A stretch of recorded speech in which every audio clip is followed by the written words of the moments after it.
Botany online ക്ലാസ്സിലേക്ക് സ്വാഗതം. മൂന്നാമത്തെ ചാപ്റ്ററിൻ്റെ ലാസ്റ്റ് പാർട്ടാണ് ഇന്ന് പഠിക്കുന്നത്. ഇന്ന് നമ്മൾ പഠിക്കുന്നത് 2 ടോപ്പിക്സാണ്. ഒന്ന് ടിഷ്യൂ കൾച്ചർ, മറ്റൊന്ന് സൊമാറ്റിക് ഹൈബ്രിഡൈസേഷൻ. ടിഷ്യൂ കൾച്ചറിൻ്റെ ഡെഫിനിഷനും റിക്വയർമെൻറ്റ്സും യൂസസും പഠിക്കും. അതുപോലെ സൊമാറ്റിക് ഹൈബ്രിഡൈസേഷൻ്റെ ഡെഫിനിഷൻ, പ്രൊസീജിയർ ആൻഡ് യൂസസ്. ആദ്യം നമുക്ക് ടിഷ്യൂ കൾച്ചറിലേക്ക് കിടക്കാം. ടിഷ്യൂ കൾച്ചർ നിങ്ങൾ കൊച്ചു ക്ലാസ്സിൽ പഠിച്ച ഒരു ടോപ്പിക്കാണ്. ടിഷ്യൂ കൾച്ചർ എന്ന് പറഞ്ഞാൽ ഒരു സെല്ല് അല്ലെങ്കിൽ ടിഷ്യൂ ഒരു ന്യൂട്രിയൻ മീഡിയത്തിൽ മൈക്രോബ് ഫ്രീ എൻവയോൺമെൻറ്റിൽ ഒരു ടെസ്റ്റ് ട്യൂബിനുള്ളിൽ വളർത്തിയെടുക്കുന്ന രീതിയാണ്. So tissue culture can be defined as the in vitro culture or in vitro technique of growing plants in a suitable nutrient medium under sterile conditions. Tissue culture മുഖേന ഒരു ചെടിയുടെ റീജനറേഷനാണ് ഉദ്ദേശിക്കുന്നത്. എന്താണ് regeneration എന്ന് പറഞ്ഞാൽ, ഒരു പ്ലാന്റ് പാർട്ട് ഉപയോഗിച്ച് ആ പാർട്ട് ഉൾക്കൊണ്ട അല്ലെങ്കിൽ ആ പാർട്ട് എവിടെ നിന്നെടുത്തോ അതേപോലെ ഒരു പ്ലാന്റിനെ മൊത്തമായി നിർമ്മിക്കുക എന്നതാണ് ടിഷ്യൂ കൾച്ചറിൻ്റെ ഉദ്ദേശം. സോ ടിഷ്യൂ കൾച്ചറിന് ഉപയോഗിക്കുന്ന പ്ലാന്റ് പാർട്ടിനെ എക്സ്പ്ലാന്റ് എന്ന് പറയും. The part that is used for tissue culture is called explant. അത് ഒരു സെല്ലാകാം, ഒരു ടിഷ്യൂ ആകാം, ഒരു പ്ലാന്റ് പാർട്ടാകാം, ഓർഗനാകാം. സോ എന്തായാലും ടിഷ്യൂ കൾച്ചർ ചെയ്യാനുള്ള അടിസ്ഥാനം എന്ന് പറയുന്നത് ഒരു ഫിനോമിനനാണ്. നമ്മൾ കഴിഞ്ഞ വർഷം അതിനെപ്പറ്റി പഠിച്ചു. That phenomenon is called totipotency. Can you define totipotency? Yes. Totipotency is the ability of an explant to regenerate the whole plant from which it is taken. The innate potential of a cell, അതാണ് നമ്മളവിടെ exploit ചെയ്യുന്നത്. ഓരോ plant സെല്ലിനും ആ cell ഏത് ഓർഗാനിസത്തിൻ്റെ പാർട്ടാണോ ആ ഓർഗാനിസത്തെ പൂർണ്ണ രൂപത്തിൽ regenerate ചെയ്യാനുള്ള കഴിവ് ഉണ്ട്. പക്ഷേ പ്ലാന്റ്സിൽ മാത്രമേ ഇത് സക്സസ് ആയിട്ടുള്ളൂ. പ്ലാന്റ് ടിഷ്യൂ കൾച്ചറാണ് നമ്മൾ പറയുന്നത്. സോ ടോട്ടിപൊട്ടൻസി ഓർമ്മയുണ്ടല്ലോ. ഓക്കെ. സോ ഒരു എക്സ്പ്ലാന്റിനെ നമ്മൾ ഒരു സ്യൂട്ടബിൾ മീഡിയത്തിലേക്കാണ് ട്രാൻസ്ഫർ ചെയ്യുക. ആ സ്യൂട്ടബിൾ മീഡിയത്തിന് ചില റിക്വയർമെൻറ്റ്സ് ഉണ്ട്.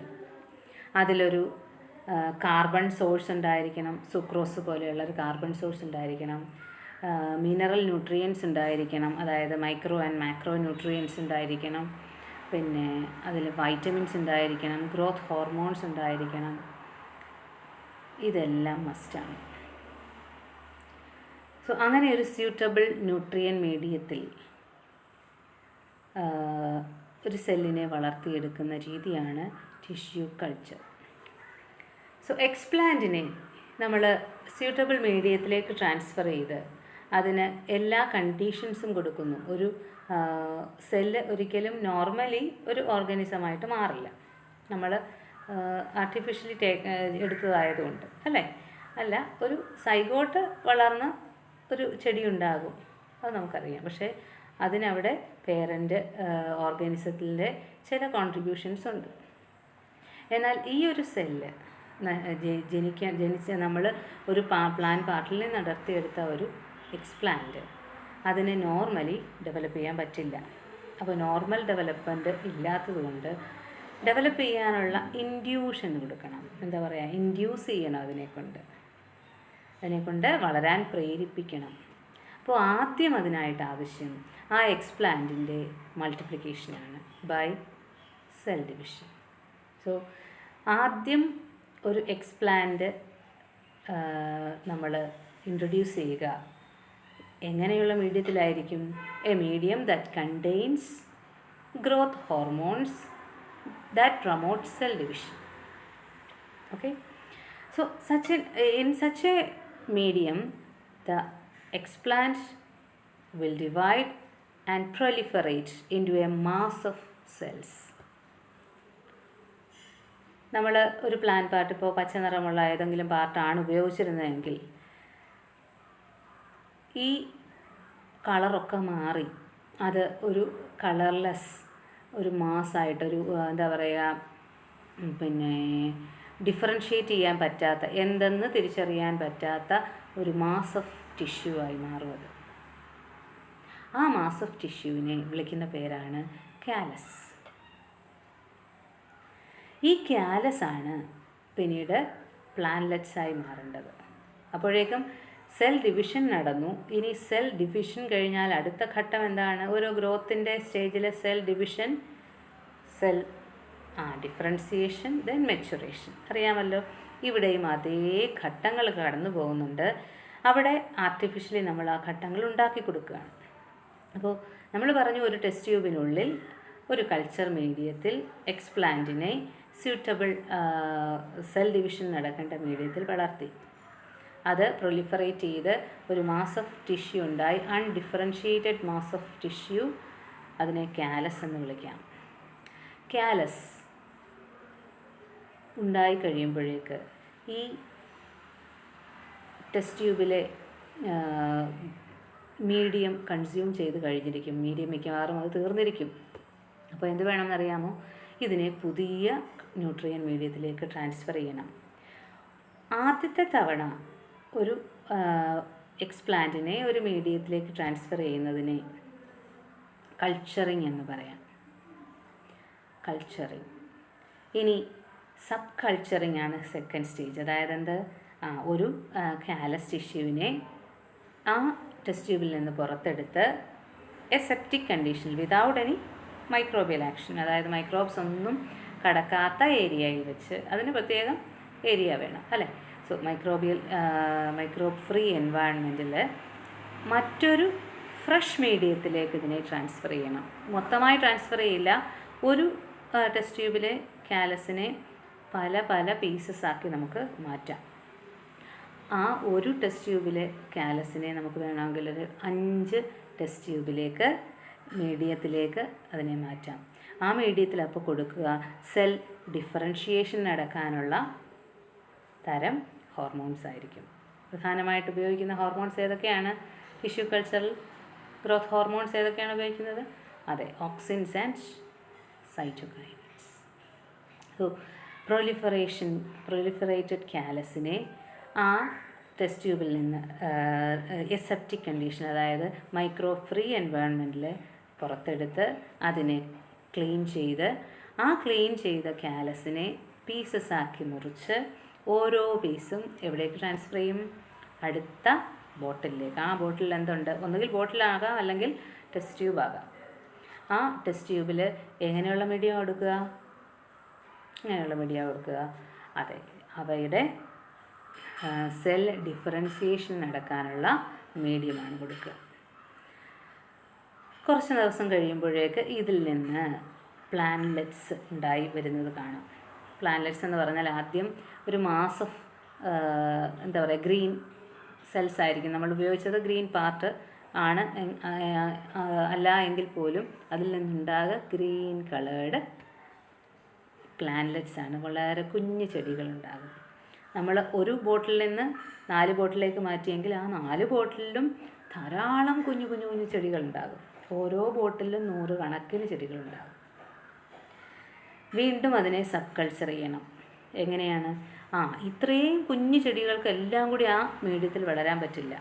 അപ്പോൾ അതിലെ മീഡിയം കൺസ്യൂം ചെയ്ത് കഴിയുമ്പോഴേക്ക് അതിനെ പുതിയ മീഡിയത്തിലേക്ക് ട്രാൻസ്ഫർ ചെയ്യണം. എന്തിനു വേണ്ടിയാണ്? മെച്ചുറേഷന് വേണ്ടി. മനസ്സിലായോ? സോ ദെൻ മെച്ചുറേഷൻ കഴിഞ്ഞാൽ എല്ലാ സെല്ലും ഡിവൈഡ് ചെയ്യില്ല, ആവശ്യമുള്ളതൊക്കെ ഡിവൈഡ് ചെയ്യൂ. അതൊരു പൂർണ്ണമായ ഒരു പ്ലാൻലെറ്റായി മാറിക്കഴിഞ്ഞു. സോ പ്ലാൻലെറ്റായി മാറിക്കഴിഞ്ഞാൽ അതിനെ ഒരു ചെറിയ തൈയായി കിട്ടുന്നത് വരെ കുറച്ച് നാളും കൂടി അതിനെ ഒരു കെയർ കൊടുത്ത് വളർത്തേണ്ടതുണ്ട്. അതുകൊണ്ട് അതിനെ എന്ത് ചെയ്യും? സബ് കൾച്ചർ ചെയ്യും. പുതിയ മീഡിയത്തിൽ സബ് കൾച്ചർ ചെയ്യും. അപ്പോൾ ഒരു ടെസ്റ്റ് ട്യൂബിൽ നിന്നുള്ളത് 4 കാലസ് 4 ടെസ്റ്റ് ട്യൂബിലേക്ക് മാറ്റിയെങ്കിൽ ആ 4 ടെസ്റ്റ് ട്യൂബിൽ ഓരോന്നിൽ നിന്നും വീണ്ടും ഒന്നിലധികം 4 എണ്ണം വീതമെങ്കിലും കിട്ടും. പ്ലാന്റ്സ് 4 വീതം ടെസ്റ്റ് ട്യൂബുകളിലേക്ക് മാറ്റാൻ നമുക്ക് സാധിക്കും. അല്ല, ബോട്ടിലാണെങ്കിൽ അങ്ങനെ. അപ്പോൾ നമ്മൾ ഉപയോഗിച്ച ഒരു ചെറിയ പ്ലാൻ പാർട്ടാണെങ്കിലും ഈ ടിഷ്യൂ കൾച്ചറിൻ്റെ പ്രൊസീജിയർ കംപ്ലീറ്റ് ചെയ്യുമ്പോഴേക്ക് മാസ് ഓഫ് പ്ലാന്റ്ലെറ്റ്സ് ആണ് ഉണ്ടാകുക. എന്താ പറയുക, a group of plantlets having the same features of the parent plant part. അല്ലേ, നമ്മൾ ഉപയോഗിച്ച എക്സ്പ്ലാന്റിൻ്റെ എക്സാക്റ്റ് കോപ്പിയായ കുറേ അധികം പ്ലാന്റ്സ് ഉണ്ടാകും. So they are clones to each other. The plants produced are called clones. ഇവിടെ ഉണ്ടായത് സൊമാറ്റിക് പ്ലാന്റ് പാർട്ടാണ് കൾച്ചറിങ്ങിന് ഉപയോഗിച്ചത്. അതുകൊണ്ട് എന്ത് വിളിക്കാം, the clones are called soma clones. Okay, so soma clones എന്ന് എന്തുകൊണ്ട് വിളിച്ചെന്ന് മനസ്സിലായല്ലോ. ടിഷ്യൂ കൾച്ചർ മുഖേന ഉണ്ടാകുന്ന പ്ലാന്റ്ലെറ്റ്സ് ടിഷ്യൂ കൾച്ചറിൽ ഉപയോഗിച്ചത് ഏത് പ്ലാന്റ് പാർട്ടാണോ ആ പ്ലാന്റ് പാർട്ടിൻ്റെ അതിനുള്ളിലുള്ള എന്ത് ക്യാരക്ടർ, ആ ജീനിൽ എന്തൊക്കെ ക്യാരക്ടർ ഉണ്ടോ ആ ക്യാരക്ടർ മാത്രമേ കാണിക്കാൻ പറ്റുന്നുള്ളൂ, അല്ലേ. സോ ആ സോമാ ക്ലോൺസിനെ, സോ അങ്ങനെ ഉണ്ടായ പ്ലാന്റ്ലെറ്റ്സ് ആണ് സോമാ ക്ലോൺസ് ആണ് ഉണ്ടാകുക. ഇങ്ങനെ ഒരു ചെറിയ പ്ലാന്റ് ടിഷ്യൂവിൽ നിന്ന് തൗസൻഡ്സ് ഓഫ് പ്ലാന്റ്സിനെ പ്രൊഡ്യൂസ് ചെയ്യാൻ സാധിക്കുന്നു within A short period of time. എന്ത് കാലാവസ്ഥാ വ്യത്യാസങ്ങളോ അല്ലെങ്കിൽ മറ്റ് പ്രശ്നങ്ങളോ ഒന്നും ബാധിക്കാതെ നമുക്ക് തൗസൻഡ്സ് ഓഫ് പ്ലാന്റ്സിനെ പ്രൊഡ്യൂസ് ചെയ്യാൻ സാധിക്കും. അതുകൊണ്ട് തന്നെ ടിഷ്യൂ കൾച്ചറിനെ മൈക്രോ പ്രൊപ്പഗേഷൻ എന്ന് വിളിക്കുന്നു. ഓക്കെ, സോ നമുക്ക് നോക്കാം ടിഷ്യൂ കൾച്ചർ എന്താണ്. Tissue culture is the process of developing the whole plant from a part of the plant. The capacity of an explant or a cell to regenerate the whole plant is known as totipotency. Why tissue culture is called micropropagation? Micropropagation is a method of producing thousands of plants using tissue culture. The medium should be rich in nutrients. It should possess, നമ്മൾ നേരത്തെ പറഞ്ഞു, ഒരു carbon source കാണണം, sucrose പോലെയുള്ളൊരു carbon source കാണണം, growth regulators കാണണം, like auxins, cytokinins. Auxins apical dominance നമ്മൾ പഠിച്ചതാണ്, അല്ലേ. ഓക്സിൻസിനും സൈറ്റോകൈനിൻ്റെ ഒരു പ്രത്യേക അനുപാതമാണ് ടിഷ്യൂ കൾച്ചറിൽ ഉപയോഗിക്കുക എന്ന് പറഞ്ഞു, അല്ലേ. എപ്പോഴും സൈറ്റോകൈനിൻ്റെ ആക്ഷൻ നടക്കണമെന്നുണ്ടെങ്കിൽ ഓക്സിൻ കൂടി ഉണ്ടായിരിക്കണം. ഓക്സിൻ സൈറ്റോകൈൻ ഒരു സ്പെഷ്യൽ പ്രൊപ്പോർഷനിലാണ് ടിഷ്യൂ കൾച്ചർ മീഡിയത്തിൽ ഉപയോഗിക്കുക. ഓക്സിൻ റൂട്ട് പ്രൊഡക്ഷൻ ഇൻഡ്യൂസ് ചെയ്യാൻ സഹായിക്കുമെങ്കിൽ സൈറ്റോകൈനിൻ ഷൂട്ട് പ്രൊഡക്ഷൻ ഇൻഡ്യൂസ് ചെയ്യാൻ സഹായിക്കും. സോ ഗ്രോത്ത് റെഗുലേറ്റേഴ്സ് വേണം, ദെൻ വൈറ്റമിൻസ് വേണം, വളരാൻ ആവശ്യമായ വൈറ്റമിൻസ് വേണം, മറ്റ് ഇൻഓർഗാനിക് സോൾട്ട്സ് വേണം, അത്യാവശ്യമായിട്ടുള്ള ചില അമിനോ ആസിഡ്സ് അവിടെ കൊടുക്കണം. അപ്പോൾ ഒരു മീഡിയത്തിൽ എന്തൊക്കെ കാര്യങ്ങൾ വേണം, ഒരു കാർബൺ സോഴ്സ് മസ്റ്റാണ്, സുക്രോസ് പോലെയുള്ളത്, പിന്നെ growth regulators like auxin, cytokinins, പിന്നെ vitamins, inorganic salts and amino acids. Okay, ഇത് ഒരു ഓർക്കിഡ് പ്ലാന്റ് ടിഷ്യൂ കൾച്ചർ മുഖേന ഉണ്ടാക്കിയെടുത്താണ് കാണിക്കുന്നത്. ഇത് നോക്കിയേ, ഈ ഓർക്കിഡ് പ്ലാന്റിൽ നിന്ന് ഒരു എക്സ്പ്ലാന്റ് എടുത്ത് സ്യൂട്ടബിൾ മീഡിയത്തിൽ വളർത്തുകയാണ്. ആ മീഡിയത്തിൽ വളർന്ന് അത് ഒരു സെൽ ഡിവിഷൻ നടന്ന് കാലസ് എന്ന് പറയുന്ന ടിഷ്യൂ ആയി. കാലസിൽ സെൽ ഡിഫറൻസിയേഷനുള്ള മീഡിയം കൊടുത്തപ്പോൾ അത് എന്തായി മാറിയത് എന്തെന്ന് മനസ്സിലാകുന്നില്ല, കളറില്ലാതെ കളർ വ്യത്യാസം വന്നു, അല്ലേ. പക്ഷേ ഇപ്പോൾ നോക്കിയാൽ വീണ്ടും അത് ഒരു പ്ലാന്റിൻ്റെ രൂപത്തിലേക്ക് മാറുകയാണ്, ഡിഫറൻസിയേഷൻ ചെയ്യുകയാണ്, റൂട്ടും ഷൂട്ടും ഒക്കെ ഉണ്ടാകുകയാണ്. അങ്ങനെ അത് എന്തായി മാറി, പ്ലാന്റ്ലെറ്റ്സായി മാറി. ഇതേ കണ്ടില്ലേ, കുറേയധികം പ്ലാന്റ്ലെറ്റ്സ്. ഇനി ഈ മീഡിയം കൺസ്യൂം ചെയ്ത് കഴിയുമ്പോഴേക്കും ഇതെല്ലാം കൂടി ഇതിനകത്ത് വളരാൻ പറ്റുമോ? ഇല്ല. അപ്പോൾ എന്ത് വേണം, അതിനെ സബ് കൾച്ചർ ചെയ്യണം, അല്ലേ. അവിടെ ഒരു ഗ്രൂപ്പ് ഓഫ് പ്ലാന്റ്സ് ഉണ്ടായി, ആ ഗ്രൂപ്പ് ഓഫ് പ്ലാന്റ്സിനെ ഒന്നിച്ച് മീഡിയത്തിൽ വളർത്താൻ പറ്റില്ല. അപ്പോഴാണ് അതിനെ വീണ്ടും എടുത്ത് പുതിയ മീഡിയങ്ങളിലേക്ക് മാറ്റുന്നത്, പല പല ബോട്ടിൽസിലേക്ക് മാറ്റുന്നത്. അവസാനം ഈ ഓരോ പ്ലാന്റ്ലെറ്റ്സും കുറച്ച് നീളം വെച്ച് കഴിയുമ്പോൾ അതിനെ ക്രമേണ പതുക്കെ പതുക്കെ ഒരു കുപ്പിക്ക് പുറമെ കൊണ്ടുവരുന്ന അല്ലെങ്കിൽ നമ്മൾ ഉപയോഗിച്ച ടെസ്റ്റ് ട്യൂബിന് പുറത്തേക്ക് എടുക്കുന്നു, ഒരു റൂം കണ്ടീഷനിൽ അതിനെ വളർത്തുന്നു, അതിനുശേഷം തുറസായ ഒരു മുറിയിലേക്ക് അതിനെ മാറ്റുന്നു, ഫൈനലി അതിനെ പുറമെ നമുക്ക് ഗാർഡനിൽ വളർത്തിയെടുക്കാം. സോ അങ്ങനെ അക്ലിമറ്റൈസ് ചെയ്യുകയാണ്, അതിനെ ആ പുതിയ സാഹചര്യവുമായിട്ട് ഇണക്കിയെടുക്കുകയാണ് ചെയ്യുന്നത്. ഉണ്ടായ പ്ലാന്റ്ലെറ്റ്സിനെ ഉടനെ എടുത്ത് ഗാർഡനിലേക്ക് കൊണ്ടുപോകാൻ പറ്റില്ല, അതിനത് ചിലപ്പോൾ സർവൈവ് ചെയ്യാൻ പറ്റിയെന്ന് വരില്ല. അപ്പോൾ എന്ത് ചെയ്യും, ആദ്യം ടെസ്റ്റ് ട്യൂബിൽ നിന്ന് പുറത്ത് കൊണ്ടുവരും, ഒരു റൂം കണ്ടീഷനിൽ കൊണ്ടുവരും, ക്ലോസ്ഡ് റൂമിൽ കൊണ്ടുവരും, പിന്നീട് അതിനെ ഓപ്പൺ ആയിട്ടുള്ള റൂമിൽ കൊണ്ടുവരും, അതിനെ അവിടെ വളരാൻ അനുവദിക്കും. അവിടെ സർവൈവ് ചെയ്യുന്നവയാണ് എങ്ങോട്ടേക്ക് കൊണ്ടുപോവുക, ഗാർഡനിലേക്ക് കൊണ്ടുപോവുക.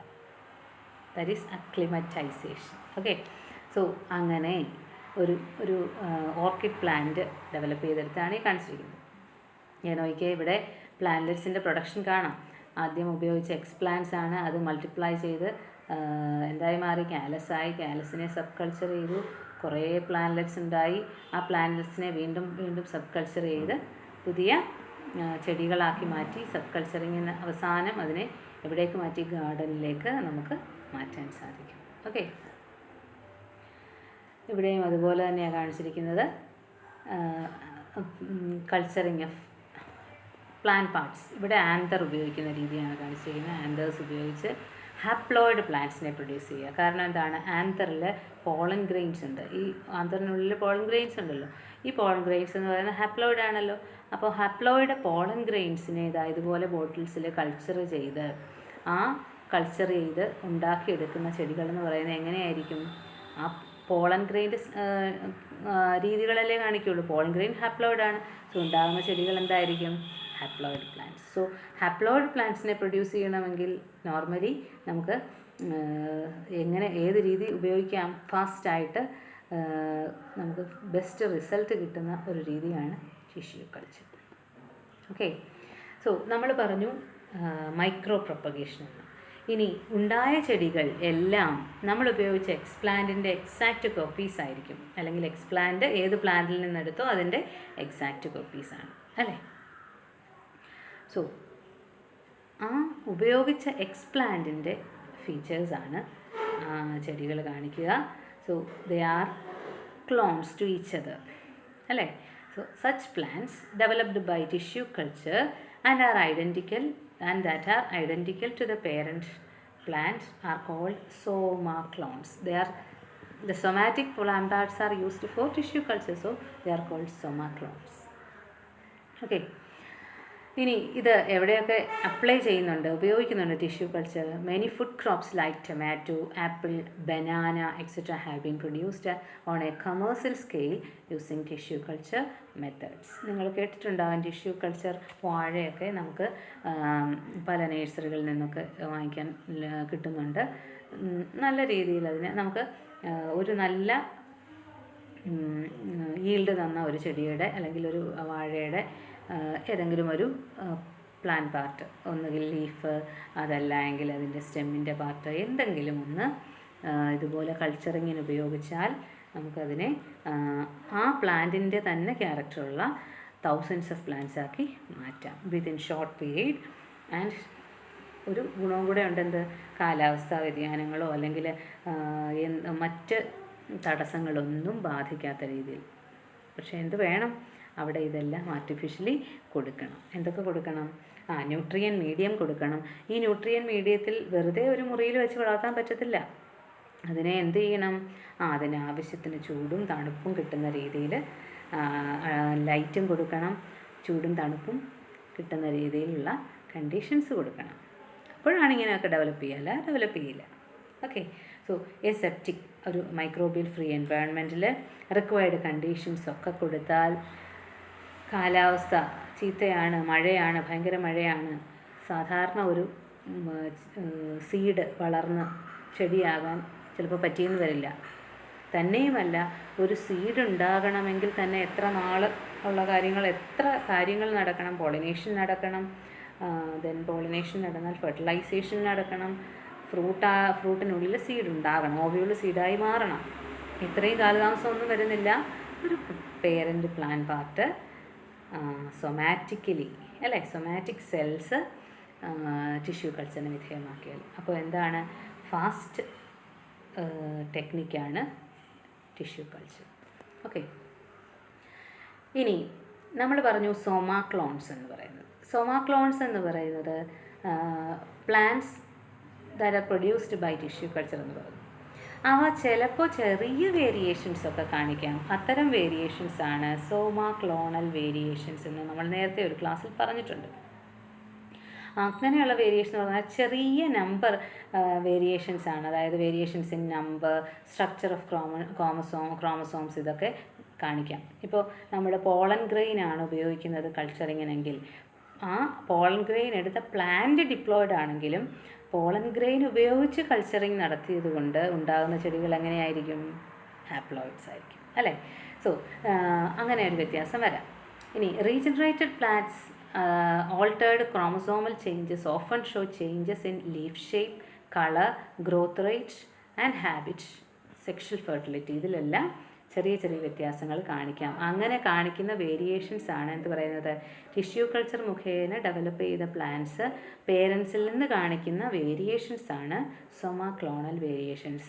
അത് സ്യൂട്ടബിൾ വേരിയേഷൻസ് ആണെങ്കിൽ ആ വേരിയേഷൻ നമുക്ക് സെലക്ട് ചെയ്യാം. അതിനെ നമുക്ക് പുതിയ ഒരു അതിനെ വളർത്തിയെടുത്ത് നമുക്ക് നമ്മുടെ ആവശ്യങ്ങൾക്കായിട്ട് ആ പ്ലാന്റിനെ ഡെവലപ്പ് ചെയ്യാം. ഇനി ഈ വേരിയേഷൻസ് എന്ന് പറയുന്നത് ജനറലി ഹെറിറ്റബിൾ വേരിയേഷൻസ് തന്നെയാണ്. അവിടെ നോർമലി വേരിയേഷൻ വരാൻ പാടില്ല, കാരണം പേരൻ്റ് പ്ലാന്റിൻ്റെ പാർട്ട് തന്നെയാണ് ഉപയോഗിക്കുന്നത്. പക്ഷേ അവിടെ ചിലപ്പോൾ ചെറിയ ചെറിയ വ്യത്യാസങ്ങൾ നമ്മൾ കൊടുക്കുന്ന മീഡിയത്തിൻ്റെ എഫക്റ്റ് കൊണ്ടോ ഒക്കെ ചെറിയ മ്യൂട്ടേഷൻസ് അല്ലെങ്കിൽ ലൈറ്റിൻ്റെ എഫക്റ്റ് കൊണ്ടോ ഒക്കെ മ്യൂട്ടേഷൻസ് ഉണ്ടാകാം. അങ്ങനെ ഉണ്ടായാൽ ആ മ്യൂട്ടേഷൻ പെർസിസ്റ്റ് ചെയ്യും. അത് വീണ്ടും നമുക്ക് ആ മ്യൂട്ടേഷൻ ആ ബെസ്റ്റ് അല്ലെങ്കിൽ ഒരു ഫേവറബിൾ മ്യൂട്ടേഷൻ ആണെങ്കിൽ അതിനെ നമുക്ക് വീണ്ടും ഡെവലപ്പ് ചെയ്യാൻ വേണ്ടി ഉപയോഗിക്കാം. ഇനി സോമാക്ലോണൽ വേരിയേഷൻസ് ഉണ്ടാക്കാൻ ഉള്ള സ്റ്റെപ്പാണ് പറയുന്നത്. നമ്മൾ പറഞ്ഞു ഒരു എക്സ്പ്ലാന്റ് എടുത്തു, ആ എക്സ്പ്ലാന്റിനെ സ്യൂട്ടായിട്ടുള്ള ഒരു മീഡിയത്തിൽ വളർത്തി. ആ മീഡിയത്തിൽ നമ്മൾ ആദ്യം കൊടുക്കുന്നത് സെൽ ഡിവിഷൻ പ്രൊമോട്ട് ചെയ്യാനുള്ള മീഡിയമാണ്. അതിൽ സെൽ ഡിവിഷൻ കൂടുതലായിട്ട് നടക്കണം. അതിനുള്ള ഗ്രോത്ത് ഹോർമോൺസ് കൊടുക്കുന്നു. അപ്പോൾ കാലസ് ഉണ്ടാകും. ആ കാലസ് ടിഷ്യൂവിനെ ഓർഗൻസായി ഡെവലപ്പ് ചെയ്യാൻ അനുവദിച്ച് പ്ലാന്റ്ലെറ്റ്സ് ആക്കി മാറ്റി അവയെ ആ പ്ലാന്റ്ലെറ്റ്സിനെ ആദ്യം ഹാർഡനിങ് നടത്തും. എന്താണ്? അതിനെ പുറമേയുള്ള സാഹചര്യത്തിലേക്ക് വരുത്തുന്നതിന് മുമ്പ് അതിനെ ഒന്ന് ഇണക്കിയെടുക്കും. ആ കണ്ടീഷനിലേക്ക് അതിനെ ഡെവലപ്പ് ചെയ്യാൻ പറ്റുന്ന തരത്തിൽ അതിനെ അക്ലിമറ്റൈസ് ചെയ്യും. എന്നിട്ട് അതിൽ വ്യത്യാസങ്ങളുള്ളവയെ സെലക്ട് ചെയ്യും. ആ വ്യത്യാസങ്ങളുള്ളവ എന്താ വിളിക്കുക? സോമാക്ലോണൽ വേരിയൻസ്. അവയെ നമുക്ക് വീണ്ടും കൾച്ചറിങ്ങിന് വേണ്ടി ഉപയോഗിക്കാം. Okay. Tissue culture method is also useful in getting rid of disease infections. സാധാരണഗതിയിൽ ചെടികളിൽ സ്റ്റെമ്മിൻ്റെയൊക്കെ എപ്പെക്സ്, സ്റ്റെം ടിപ്പ് എന്ന് പറയുന്നത് മൈക്രോബിയൽ അറ്റാക്ക് റെസിസ്റ്റ് ചെയ്യുന്ന പാർട്ടാണ്. കാരണം അവിടെ എപ്പോഴും അത് മെരിസ്റ്റമാറ്റിക് സോണാണ്, എപ്പോഴും ചേഞ്ച് ഉണ്ടാകുന്ന സ്ഥലങ്ങളാണ്. അവിടെ ഡിവിഷൻ പെട്ടെന്ന് നടക്കുന്നതുകൊണ്ട് ഒരു എന്താ പറയുക, ഒരു ഇൻഫെക്ഷൻ വരാനുള്ള സാധ്യത കുറയുകയാണ് ചെയ്യുന്നത്. അപ്പോൾ ആ പാർട്ട്, അതായത് epical part of A plant, അതായത് സ്റ്റെം ടിപ്പ്, ബ്രാഞ്ചിൻ്റെ ടിപ്പ് ഒക്കെ നമുക്ക് ടിഷ്യൂ കൾച്ചർ മുഖേന അതിനെ ഡെവലപ്പ് ചെയ്യാൻ ശ്രമിച്ചാൽ ആ സ്റ്റെം ടിപ്പിൻ്റെ ക്യാരക്ടറുള്ള പ്ലാന്റ്സിനെ ഡെവലപ്പ് ചെയ്യാൻ സാധിക്കും. അതായത് വൈറസ് റെസിസ്റ്റൻ്റ് ആയിട്ടുള്ള പ്ലാന്റ്സിനെ, വൈറസ് അറ്റാക്ക് പ്രതിരോധിക്കാൻ ശേഷിയുണ്ടെന്ന് പറഞ്ഞു മെരിസ്റ്റമാറ്റിക് റീജിയന്, അതായത് ടിപ്പിൽ. ആ പാർട്ടിനെ കൾച്ചർ ചെയ്യുകയാണെന്നുണ്ടെങ്കിൽ നമുക്ക് വൈറസ് അറ്റാക്കിനെ പ്രതിരോധിക്കാൻ കഴിവുള്ള ചെടികളെ ഡെവലപ്പ് ചെയ്യാം. So, apical and axillary meristem is free from viral infection, which can be removed and grown in vitro to get a healthy plant. അപ്പോൾ സാധാരണഗതിയിൽ അതിൻ്റെ പേരൻറ്റ് പ്ലാന്റിന് മറ്റു പല അതിൻ്റെ പ്ലാൻ പാർട്സിനും ഇൻഫെക്ഷൻസ് ഉണ്ടാക്കുമെങ്കിലും വൈറസിനെ അറ്റാക്ക് ചെയ്യാൻ പറ്റാത്ത മെരിസ്റ്റമാറ്റിക് സോൺ എന്ന് പറയുന്നത് കൾച്ചറിങ്ങിന് വിധേയമാക്കിയാൽ ഉണ്ടാകുന്ന സെൽസ് എല്ലാം റെസിസ്റ്റൻ്റ് ആയിരിക്കും. എന്തുകൊണ്ട്? ആ മെരിസ്റ്റത്തിൻ്റെ ക്യാരക്ടറാണ് കാണിക്കുക, അല്ലേ? സോ അവയുടെ റെസിസ്റ്റൻസ് ഉണ്ടാകുന്ന പ്ലാന്റ്ലെറ്റ്സിനും കിട്ടും. Then meristems of banana, potato, sugar cane അങ്ങനെയൊക്കെ ഉള്ള ക്രോപ്പ് പ്ലാന്റ്സ് ഇതേപോലെ കൾച്ചർ ചെയ്തിട്ടുണ്ട്. വളരെ സക്സസ്ഫുള്ളായിട്ട് കൾച്ചർ ചെയ്യാൻ സാധിച്ചിട്ടുണ്ട്.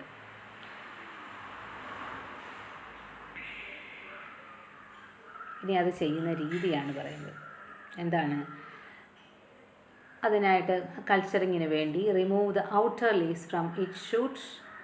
After the removal of all outer leaves the apex is exposed. Ultimate apex is cut with the help of a scalpel and transfer only those less than 1 millimeter in length. Transfer them to the culture medium under 16 hours light at 25 degrees Celsius. ഇനി അതിൽ അങ്ങനെ introduce ചെയ്ത് കഴിഞ്ഞാൽ അവ എന്ത് ചെയ്യും, അവയ്ക്ക് culture മീഡിയത്തിലേക്ക് അതിനെ ട്രാൻസ്ഫർ ചെയ്താൽ as soon as the growing single leafy shoot or multiple shoots obtained from single shoot tip or meristem transfer them to the hormone free medium to develop roots. ആദ്യം നമ്മൾ പറഞ്ഞ പോലെ ഇനോക്കുലേഷൻ നടത്തുന്നു, എന്താണ് അതിനെ culturing നടത്തുന്നു ഒരു മീഡിയത്തിലേക്ക് സെൽ ഡിവിഷൻ നടക്കാൻ. ദെൻ ക്യാലസ് ഉണ്ടായി കഴിയുമ്പോൾ അതിനെ സബ് കൾച്ചർ ചെയ്യുന്നു. സബ് കൾച്ചർ ചെയ്യുമ്പോൾ ഉപയോഗിക്കുന്ന എന്താണ്, സെൽ ഡിഫറൻസിയേഷനുള്ള മീഡിയമാണ് കൊടുക്കുക. അങ്ങനെയാണ് അതാണിപ്പോൾ പറഞ്ഞത്, സെൽ ഡിഫറൻസിയേഷൻ ഉണ്ടാകാൻ, റൂട്ടും സ്റ്റെമ്മും ഒക്കെ ഉണ്ടാകാനുള്ള ഒരു ടെൻഡൻസി ഉണ്ടാക്കുന്ന മീഡിയമായിരിക്കും കൊടുക്കുക. എന്നിട്ട് പ്ലാന്റ്സ് അവയെ അങ്ങനെ ഡെവലപ്പ് ചെയ്ത പ്ലാന്റ്സിനെ ആദ്യം റൂമിലേക്ക്, അതായത് ഓപ്പൺ ഒരു കണ്ടെയ്നറിൽ നിന്ന് മാറ്റി അതിനെ ഒരു റൂമിലേക്കും റൂം കണ്ടീഷനിലേക്കും പിന്നെ ഒരു ഗാർഡൻ കണ്ടീഷനിലേക്കും അതിനെ വളർത്തിക്കൊണ്ടുവരികയാണ് ചെയ്യുന്നത്. ഓക്കെ, മെരിസ്റ്റം കൾച്ചർ എന്ന് നമ്മൾ പറഞ്ഞല്ലോ, വൈറസ് ഫ്രീ പ്ലാന്റ്സിൻ്റെ പ്രൊഡക്ഷൻ, അതാണ് ഇവിടെ കാണിച്ചിരിക്കുന്നത്. Extreme end of the plant is taken by and the shoot tip is taken and it is cultured in suitable medium and number of plantlets are produced. Those are virus free plants. അല്ലേ, ഇവിടെ medium പല സയൻറ്റിസ്റ്റുകളും culture mediums prepare ചെയ്തിട്ടുണ്ട്.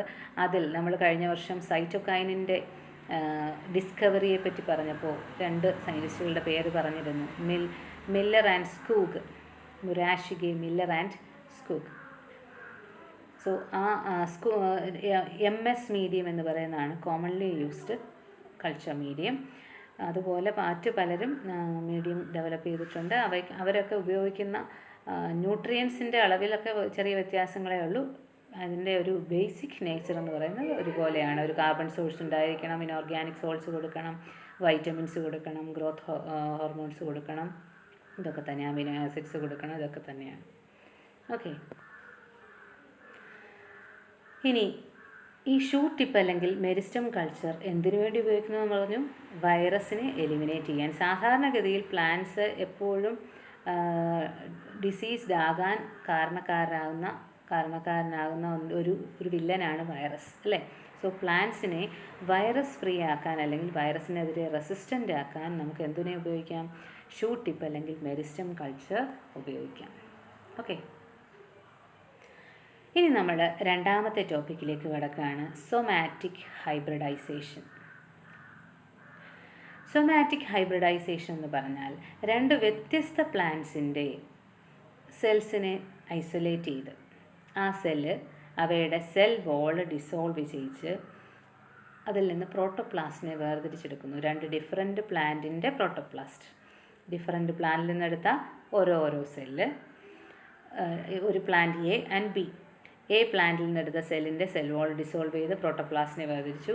B പ്ലാന്റിൻ്റെ cell എടുത്ത് ആ സെല്ലിൻ്റെ cell wall dissolve ചെയ്ത് protoplast എടുത്തു. അങ്ങനെ 2 നേക്കഡ് പ്രോട്ടോപ്ലാസ്റ്റ് ആദ്യം ഉണ്ടാക്കിയെടുക്കുന്നു.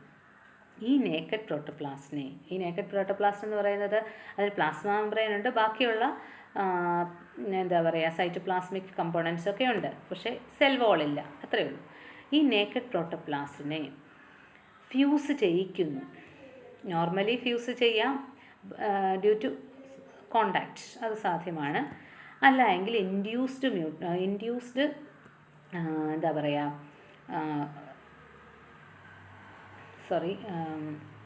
ഫ്യൂഷൻ നടക്കാം, പ്രോട്ടോപ്ലാസ്മിക് ഫ്യൂഷൻ നടക്കാം. ഈ പ്രോട്ടോപ്ലാസ്മിക് ഫ്യൂഷന് കാരണമാകുന്ന ഒന്നുകിൽ ചിലപ്പോൾ ചില കെമിക്കൽസ് ആയിരിക്കും, പോളിഇഥൈൽ ഗ്ലൈക്കോൾ എന്ന് പറയുന്ന PEG, പോളിഇഥൈൽ ഗ്ലൈക്കോൾ പോലെയുള്ള ചില കെമിക്കൽസ് ഉപയോഗിക്കാം. അല്ലെങ്കിൽ ഇലക്ട്രിക് ഷോക്ക് കൊടുത്ത് ഒക്കെ ഇതിനെ ഫ്യൂസ് ചെയ്യിക്കാൻ സാധിക്കും. അങ്ങനെ 2 ഡിഫറെൻറ്റ് പ്ലാന്റിലെ 2 നേക്കഡ് പ്രോട്ടോപ്ലാസ്റ്റുകളെ ഫ്യൂസ് ചെയ്യിച്ചാൽ അതൊരൊറ്റ പ്രോട്ടോപ്ലാസ്റ്റ് ആയില്ലേ. ആ ഒറ്റ പ്രോട്ടോപ്ലാസ്റ്റിലെ നമുക്ക് എന്ത് വിളിക്കാം? സൊമാറ്റിക് ഹൈബ്രിഡ് എന്ന് വിളിക്കാം. ഈ സൊമാറ്റിക് ഹൈബ്രിഡിന് 2 ഡിഫറെൻറ്റ് പ്ലാന്റിൻ്റെ ന്യൂക്ലിയസ് ഉണ്ട്, സൈറ്റോപ്ലാസ്മിക് ഫീച്ചേഴ്സും ഉണ്ട് അല്ലേ. സോ ആ സൊമാറ്റിക് ഹൈബ്രിഡ് നോർമലി സ്വയം വളരില്ല. അപ്പോൾ അതിനെ വളർത്തുന്നത് എങ്ങനെയാണെന്ന് അറിയാവോ? അതിനെ ടിഷ്യൂ കൾച്ചർ ഉപയോഗിച്ച് പ്ലാന്റ്ലെറ്റ്സ് ആക്കി മാറ്റുന്നു. ഈ 2 പ്ലാന്റിൻ്റെയും ഫീച്ചേഴ്സ് ഉള്ള ചെടികളാക്കി ഡെവലപ്പ് ചെയ്യുന്നു. അതിനുവേണ്ടി എന്ത് ചെയ്യും? ഈ സൊമാറ്റിക് ഹൈബ്രിഡ്സിനെ ഒരു കൾച്ചർ മീഡിയത്തിലേക്ക് ട്രാൻസ്ഫർ ചെയ്ത് അതിനെ കാലസ് ഉണ്ടാകാൻ പ്രേരിപ്പിച്ച് ആ കാലസിനെ സബ് കൾച്ചർ ചെയ്ത് അതിന് സെൽ ഡിഫറൻസിയേഷൻ നടത്തി സെൽ മെച്ചുറേഷൻ നടന്ന് അത് പ്ലാന്റ്ലെറ്റ്സ് ആക്കി മാറ്റുന്നു. ആ പ്ലാന്റ്ലെറ്റ്സ് എന്ന് പറയുന്നത് എന്ത് പ്രത്യേകതയുണ്ട്? അവ ഏത് പ്രോട്ടോപ്ലാസ്റ്റിൽ നിന്നുണ്ടായോ? ഏത് പ്രോട്ടോപ്ലാസ്റ്റിലാണ് ഉണ്ടായത്? ഫ്യൂസ്ഡ് പ്രോട്ടോപ്ലാസ്റ്റ്, സൊമാറ്റിക് ഹൈബ്രിഡിൽ നിന്നാണ് ഉണ്ടായത് അല്ലേ. 2 സെല്ലിൻ്റെ സൊമാറ്റിക് സെല്ലിൻ്റെ ഫ്യൂഷനാണ് അവിടെ നടന്നത്. സോ സൊമാറ്റിക് ഹൈബ്രിഡാണ്. ആ ഹൈബ്രിഡിൻ്റെ ക്യാരക്ടേഴ്സാണുള്ളത്. അപ്പോൾ 2ൻ്റെയും ഗുണങ്ങൾ ഉള്ള ചെടിയാണ് ഉണ്ടാകുക. ഓക്കെ, അതിനൊരു എക്സാമ്പിളാണ് പൊമാറ്റോ.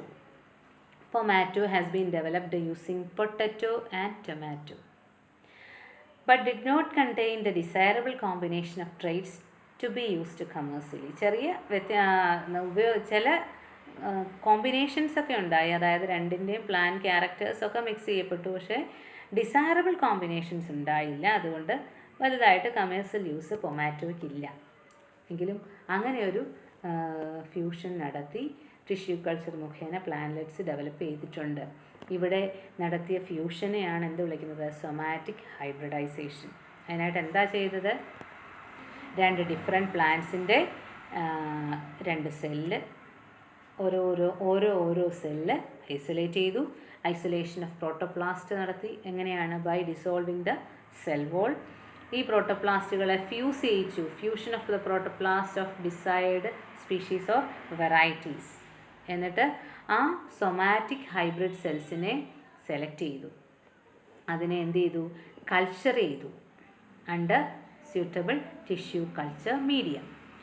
എന്നിട്ട് ആ ടിഷ്യൂ കൾച്ചറിൻ്റെ മുഖേന അല്ലെങ്കിൽ ടിഷ്യൂ കൾച്ചർ മെത്തേഡ് ഉപയോഗിച്ച് പ്ലാന്റ്ലെറ്റ്സിനെ റീജനറേറ്റ് ചെയ്തു. ആ റീജനറേറ്റ് ചെയ്ത പ്ലാന്റ്ലെറ്റ്സിന് ഏതിൻ്റെ ക്യാരക്ടറാണ്? Mixed characters of both the plants അല്ലേ. So such a hybrid protoplast produced by protoplasmic fusion is called somatic hybrid or cybrid എന്ന് പറയാം. ഇനി സൊമാറ്റിക് ഹൈബ്രിഡ്. സോ അതിനുപയോഗിച്ച ടെക്നിക്ക് അല്ലെങ്കിൽ ആ ഒരു ടെക്നിക്കിനെയാണ് സൊമാറ്റിക് ഹൈബ്രിഡൈസേഷൻ എന്ന് പറയുക. അതാണ് നോക്കിയേ, പ്രോട്ടോപ്ലാസ്റ്റുകളെ ഫ്യൂസ് ചെയ്യിക്കുകയാണ്. പ്രോട്ടോപ്ലാസ്റ്റാണ് 2 സെല്ലിൻ്റെ പ്രോട്ടോപ്ലാസ്റ്റാണ്. അതിനെ ഫ്യൂസ് ചെയ്യിക്കുന്നു, ഒറ്റ യൂണിറ്റാക്കി മാറ്റുന്നു. സോ പ്രോട്ടോപ്ലാസ്മിക് ഫ്യൂഷൻ എന്ന് പറയുന്നത് ഏത് രീതിയിലൊക്കെ നടക്കാമെന്നാണ് ഇവിടെ പറയുന്നത്. എൻസൈംസ് ഉപയോഗിച്ച് പ്രോട്ടോപ്ലാസ്മിക് ഫ്യൂഷൻ നടക്കാം, അല്ലെങ്കിൽ മെക്കാനിക്കൽ ഫ്യൂഷൻ ഉണ്ടാക്കാം, അതല്ലെങ്കിൽ ഇലക്ട്രിക് കറണ്ട് അപ്ലൈ ചെയ്ത് അല്ലെങ്കിൽ ഒരു ഷോക്ക് കൊടുത്തുകൊണ്ട് പ്രോട്ടോപ്ലാസ്റ്റ് ഫ്യൂസ് ചെയ്യാം. അങ്ങനെ ഫ്യൂസ് ചെയ്ത പ്രോട്ടോപ്ലാസ്റ്റിനെ ഹൈബ്രിഡ്സ് എന്ന് വിളിക്കാം. ഏതാണ്? പ്രോട്ടോപ്ലാസ്റ്റ് ഹൈബ്രിഡാണ്, സൊമാറ്റിക് ഹൈബ്രിഡാണ്. അതിനെ കൾച്ചർ ചെയ്ത് ഹൈബ്രിഡ് പ്ലാന്റ്സിനെ പ്രൊഡ്യൂസ് ചെയ്യും. വേണ്ടേ? സൊമാറ്റിക് ഹൈബ്രിഡൈസേഷൻ്റെ പ്രോഡക്റ്റായ പൊമാറ്റോ ആണ് ഇവിടെ കാണിച്ചിരിക്കുന്നത്. Combination of potato and tomato having characteristics of tomato and potato. Okay, നമ്മൾ ഈ ചാപ്റ്റർ കംപ്ലീറ്റ് ചെയ്തിരിക്കുകയാണ്. എന്തെങ്കിലും സംശയങ്ങളുണ്ടെങ്കിൽ ചോദിക്കുക. നമ്മൾ ഈ ചാപ്റ്ററിൽ പഠിച്ച കാര്യങ്ങൾ ഒന്നുകൂടി ഓർക്കാം. ഇതിൽ മിക്കവാറും കുറേ തൊഴിൽ മേഖലകൾ കൂടിയാണ് പരിചയപ്പെട്ടത്. അതിലാദ്യം ഡയറി ഫാം മാനേജ്മെൻറ്റ് പഠിച്ചു, അനിമൽ ഹസ്ബൻഡറിയിൽ. പിന്നീട് പൗൾട്രി ഫാം മാനേജ്മെൻറ്റ് പഠിച്ചു, ഫിഷറീസ്, ബീ കൾച്ചർ, പിന്നെ അതുപോലെ പ്ലാന്റ് ബ്രീഡിങ്, പിന്നെ അനിമൽ ബ്രീഡിംഗ് ടെക്നിക്സ്, അതുപോലെ പ്ലാന്റ് ബ്രീഡിങ്ങിൻ്റെ മുഖേന ഡെവലപ്പ് ചെയ്തെടുത്ത ഡിഫറെൻറ്റ് വെറൈറ്റീസിനെ പരിചയപ്പെട്ടു. പ്ലാന്റ് ബ്രീഡിംഗ് എങ്ങനെ നടത്തുന്നു, അതിൻ്റെ പ്രൊസീജിയർ എന്തെന്ന് പഠിച്ചു. പിന്നെ പ്ലാന്റ് ബ്രീഡിംഗ് മുഖേന അല്ലെങ്കിൽ ഗ്രീൻ റെവല്യൂഷന് കാരണമാകത്തക്കവണ്ണം ഡെവലപ്പ് ചെയ്തെടുത്ത വെറൈറ്റീസിനെ പറ്റി പഠിച്ചു. ഡിസീസ് റെസിസ്റ്റൻസ് എന്ന ക്യാരക്ടർ കൺവെൻഷണൽ പ്ലാന്റ് ബ്രീഡിംഗ്, അതായത് ഹൈബ്രിഡൈസേഷൻ ആൻഡ് സെലക്ഷൻ ഉപയോഗിച്ച് പുതിയ പ്ലാന്റ്സിനെ ഡെവലപ്പ് ചെയ്തതും അതിൻ്റെ എക്സാമ്പിൾസ് പഠിച്ചു. പിന്നെ മ്യൂട്ടേഷൻ ബ്രീഡിങ്ങിൻ്റെ പ്രോഡക്ട്സിനെ പറ്റി പഠിച്ചു.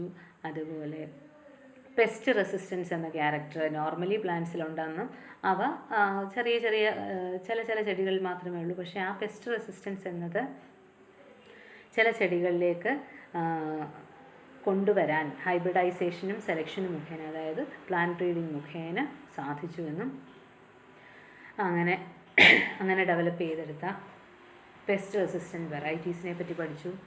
പിന്നെ നമ്മൾ പറഞ്ഞത് ഡിസീസ് റെസിസ്റ്റൻസും ഹൈ ഈൽഡും പെസ്റ്റ് റെസിസ്റ്റൻസും ഒക്കെ ഉണ്ടായെങ്കിലും ന്യൂട്രിയൻറ്റ് റിച്ച് ആയിട്ടുള്ള ഫുഡ് പ്രൊഡ്യൂസ് ചെയ്താൽ ഒന്നുകൂടി ബെറ്ററാണ് അല്ലേ എന്ന ഉദ്ദേശത്തോടെ ബയോ ഫോർട്ടിഫിക്കേഷൻ എന്ന പ്ലാന്റ് ബ്രീഡിംഗ് ടെക്നിക്കിനെ പറ്റി പഠിച്ചു. പിന്നെ പ്രോട്ടീൻ സപ്ലിമെൻ്റ് ആയിട്ട് ഉപയോഗിക്കാവുന്ന സിംഗിൾ സെൽ പ്രോട്ടീൻസിനെ പറ്റി പഠിച്ചു. അതിന് എക്സാമ്പിൾസൊക്കെ പറഞ്ഞു, അതൊക്കെ ചോദിക്കാം. പിന്നെ നമ്മൾ ഇന്ന് പഠിച്ചത് tissue culture and somatic hybridization. ഈ ചാപ്റ്റർ മനസ്സിലായി എന്ന് കരുതുന്നു. ഒരു പുതിയ ചാപ്റ്ററുമായിട്ട് വീണ്ടും കാണുന്നതുവരെ ബൈ.